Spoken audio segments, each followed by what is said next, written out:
मुलांची मागणी आहे, विद्यार्थ्यांच्या पालकांची मागणी आहे, सर्व युवा पिढीची मागणी आहे की जे मंत्री त्या पदावर बसलेले आहेत त्यांना त्या ठिकाणी त्या पदावरनं काढा।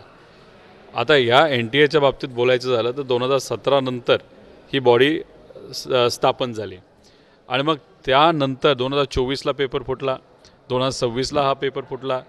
तर काही विद्यार्थ्यांशी बोलल्यानंतर त्यांचं म्हणणे NTA असायचंच कारण काय, त्यामुळे उगाच मलमपट्टी करण्यापेक्षा मंत्र्याला हकालपट्टी तिथं करा। आणि त्याच्याचबरोबर 2024ला जेव्हा पेपर फुटला होता पहिल्यांदा, तेव्हा तिथे असणारे NTAचे जे प्रमुख आहेत त्यांच्यावर कारवाई करण्यापेक्षा त्यांना छत्तीसगडचं तिथं चीफ सेक्रेटरी बनवलं गेलं, म्हणजे त्यांना बढती दिली गेली।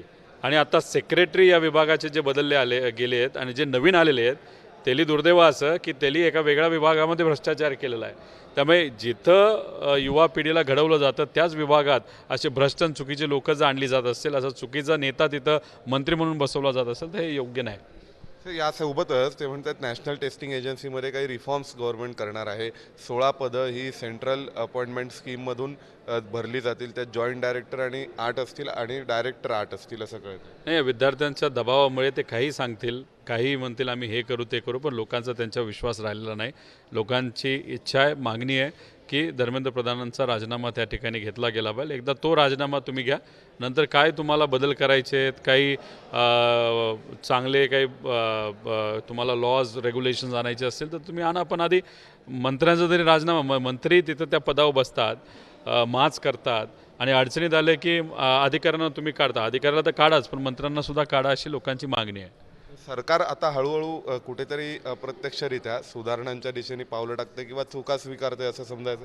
नाही तर पेपरफुटीबद्दल 2024ला प्रधानमंत्री साहेबांनी स्वतः भाषणात सांगितलं होतं, तेव्हा नीटचा पहिल्यांदा पेपर फुटला होता की आम्ही कायदा आणला आहे। आता काल परवा ते म्हणले की आम्ही कायदा आणणार आहोत, मग तेव्हा खोटं बोलले का आत्ता खोटं बोलतात, त्यामुळे काहीच कळेना काय चाललं आहे। त्यामुळे कुठंतरी सत्ताधाऱ्यांच्या शब्दांवर, त्यांच्या सांगण्यांवर आणि त्यांच्या कमिटमेंटवर लोकांचा खूप काही विश्वास राहिला असं मला वाटत नाही। पण मग शिक्षण मंत्र्यांचा राजीनामा होईल की नाही होणार काय वाटतं? नाही, झाला पाहिजे एवढा दबाव आता लोकांचा झाला, हे आंदोलन लोकांचं आहे, सामान्य लोकांनी हातात घेतलेलं आंदोलन आहे, त्यामुळे दबाव वाढत चाललेला आहे। त्यामुळे जर तिथं राजीनामा घेतला गेला नाही तर मग लोक शांत बसणार। आणि सगळ्यात महत्त्वाचं काय की राजीनामा जर यांचा घ्यायचा नसेल, नाही तर त्यांना त्या पदावरनं काढायचं नसेल, तर कुठं ना कुठंतरी या सत्याग्रहाला, या आंदोलनाला कुठंतरी गालबोट लागावी असा प्रयत्न सरकारकडनं तिथं केला जाईल। 20 तारखेला जेव्हा लाठीचार्ज पहिल्यांदा झाला त्याच्या आदल्या दिवशी तुम्ही बघितलं असेल तिथं काही फोडलेल्या गाड्या आणल्या होत्या, मुद्दामून दगडं आणून ठेवली होती, म्हणजे दाखवायचं होतं की मुलांनी गाड्या फोडल्या, पण त्यांचा तो प्लॅन फसला। परत पुढच्या काही दिवसांमध्ये हेच असं काहीतरी केलं जाईल। एखादा व्यक्ती सुप्रीम कोर्टामध्ये जाईल, PIL करेल आणि ती PIL कोण ऐकणार, तर चीफ जस्टिस ऑफ इंडिया, ज्यांच्यावर लोकांचा आता विश्वास राहिलेला नाही, आणि मग ते सांगणार की आता हे आंदोलन चुकीचं आहे, हे तुम्ही आंदोलन बंद करून टाका। आणि मग सरकार म्हणेल की आता बघा सुप्रीम कोर्टाने आम्हाला सांगितलं ना, आम्ही हे आंदोलन आता तिथं दबाव करू, नाहीतर पोलिसांचा वापर करून हे आम्ही हटवू। त्यामुळे हे सरकार कुठल्याही लेवलला जाऊ शकतं। सगळ्यात सोपं सरकारसाठी काय असेल तर मंत्र्याचा राजीनामा घेणं। यामध्ये आणखीन काही संदर्भ दिले जातात इतर राज्यांचे सुद्धा, म्हणजे राज्यांमध्ये सुद्धा पेपर फुटलेले आहेत। कधी कर्नाटकात फुटला असेल, कधी महाराष्ट्रामध्ये फुटलेला आहे। नाही तर महाराष्ट्रात तर किती वेळा फुटलेला आहे। आता मुख्यमंत्री साहेबांनी सांगत असताना 2018चा काहीतरी उल्लेख त्यांनी केला, पण ते विसरून गेले, त्यांच्याच काळात तो पेपर तिथं फुटला होता।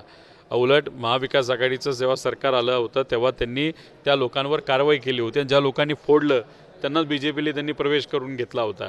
त्यामुळे हे जे काय आहे ना, भाजप काय आहे की शब्दांचा खेळ, असं कळतं की कुठंतरी लोकांना फसवण्याचा प्रयत्न त्यांच्याकडनं केला जातो। जेव्हा केव्हा भाजपचं सरकार त्या राज्यात आलेलं आहे तेव्हाच सगळ्यात जास्त पेपर फुटलेले आहेत। काही महिन्यांपूर्वी तुम्ही TETचा पेपर फुटला, 2018ला देवेंद्र फडणवीस साहेब मुख्यमंत्री असतात तेव्हा एकदा TETचा पेपर फुटला होता।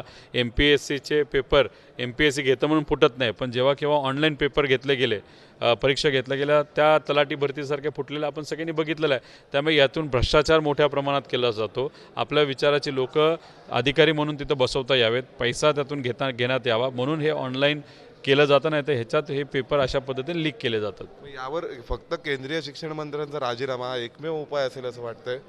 नाही, आता हा विषय लोकांनी हातात घेतला आहे म्हणून त्यामुळे सुरुवात होताना तिथून तर सुरुवात करावी लागेल आणि मग कुठंतरी नेत्यांना मंत्र्यांना सुद्धा दहशत राहिली पाहिजे लोकांची की अरे चुकलो तर लोक आपल्याला राजीनामा मागतात नाही तर आपल्याला अकाउंटेबल त्या ठिकाणी कन्सिडर करत आहेत आणि ही जर भीती लोकात आली नाही नेत्यात आली नाही तर मग असंच वागत राहतील आणि असंच काहीतरी होत राहील त्यामुळे सुरुवात कुठेतरी व्हावी लागेल आणि मग उद्या जाऊन जो कोणी चुका करेल त्याला घरी बसावं लागेल. धन्यवाद. तर आपल्या सोबत होते आमदार रोहित पवार ज्यांनी म्हटलेले सुरुवात कुठेतरी करावी लागेल आणि नंतर जो चुका करेल त्याला घरी बसावं लागेल हा मेसेज आणि हा संकेतही दिला गेला पाहिजे.